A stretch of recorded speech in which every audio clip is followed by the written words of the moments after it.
Bom dia, vamos fazer a leitura Café com Deus Pai. Hoje é 21 de julho. Foque em Deus. Ouvindo isso, Jesus disse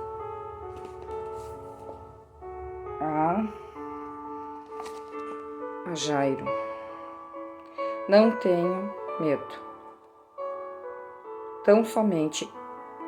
Não tenha medo, tão somente creia, e ela será curada. Lucas 8:50 e 8:50. A visão humana o limita a enxergar problemas, mas a visão dos céus o leva a enxergar o extraordinário. Palavra-chave de hoje: perspectiva. Uma lição vital na jornada é que aquilo em que fixamos nossos olhos tende a crescer.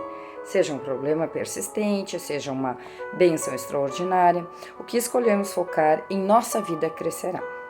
Diante dos inevitáveis ventos contrários da vida, a chave está em manter nosso olhar nas coisas que realmente importam. No relato de Lucas, Jesus chama a atenção de Jairo, aconselhando-o a não se abalar pelas notícias negativas que havia recebido. Talvez você esteja com o coração machucado e triste e tenha mantido seu olhar naqueles que o magoaram ou naquilo que você tem enfrentado. Mas o fato é que isso não levará você a resolver a situação. Precisamos desviar o olhar daquilo que faz mal à nossa alma e focar nas coisas boas, pois se olharmos ao redor, veremos que possuímos motivos de sobra para agradecer e exercer gratidão. Para onde seus olhos têm se voltado ultimamente? Como está a sua perspectiva? Muitas vezes perdemos a visão do que realmente importa e ficamos remoendo situações que apenas nos entristecem, em vez de levantar a cabeça e focar nas soluções. Assim como Jairo, que buscou socorro em Jesus. Diante de notícias desanimadoras, devemos voltar nossos olhos para aquele que tem o poder de transformar toda e qualquer realidade. Jesus quer atrair a sua atenção hoje. Olhar para ele não significa ignorar os desafios, mas sim saber que eles são pequenos demais quando comparados à grandeza de Jesus.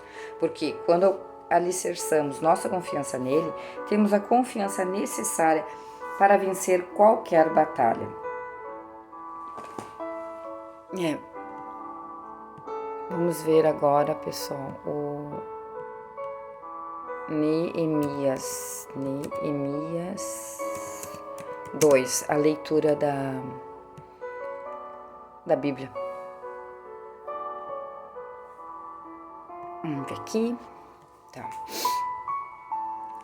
Sucedeu, pois, no mês de Nisan, no ano 20º do rei Artaxerxes, que posto vinho diante dele, e eu peguei o vinho e o dei ao rei.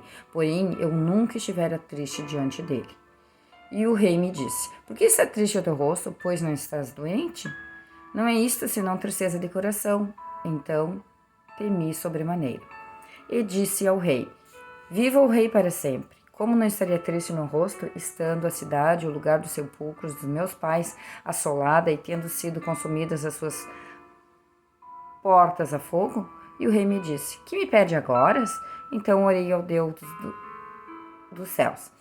E disse ao rei: Se é de agrado do rei, e se teu servo é aceito em tua presença, peço-te que me envias de ajudar a cidade dos sepulcros de meus pais, para que eu a reedifique. Então o rei me disse, estando a rainha sentada junto a ele: Quanto durará a tua viagem? Quando voltarás? E aprouve ao rei enviar-me, apontando-lhe eu um certo tempo.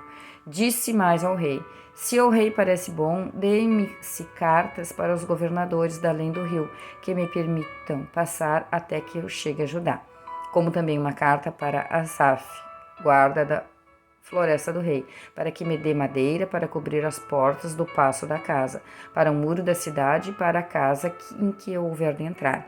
E o rei me deu, segundo a boa mão de Deus sobre mim. Então fui aos governadores da além do rio e dei-lhes cartas do rei, e o rei tinha enviado comigo capitães do exército, cavaleiros, e que, ouvindo Sambalate, o Horonita, e Tobias, servo amonita, lhes desagradou extremamente que alguém viesse a procurar o bem dos filhos de Israel. E cheguei a Jerusalém, e estive ali 3 dias. E de noite me levantei, eu e poucos homens comigo, e não declarei a ninguém o que meu Deus me pôs no coração, para fazer em Jerusalém. E não havia comigo animal algum, senão aquele em que estava montado. E de noite saí pela porta do vale, para o lado da fonte do dragão e para a porta do monturo, e contemplei os muros de Jerusalém, que estavam fendidos, e as suas portas, que tinham sido consumidas pelo fogo. E passei à porta da fonte e ao tanque do rei, e não havia lugar por onde pudesse passar o animal em que estava montado. Ainda de noite subi pelo ribeiro e contemplei o muro, e virando entrei pela porta do vale, assim voltei. E não souberam os magistrados aonde eu fora, nem o que eu fazia, porque ainda nem aos judeus, nem aos sacerdotes, nem aos nobres, nem aos magistrados, nem aos mais que faziam obra, então tinha declarado coisa alguma.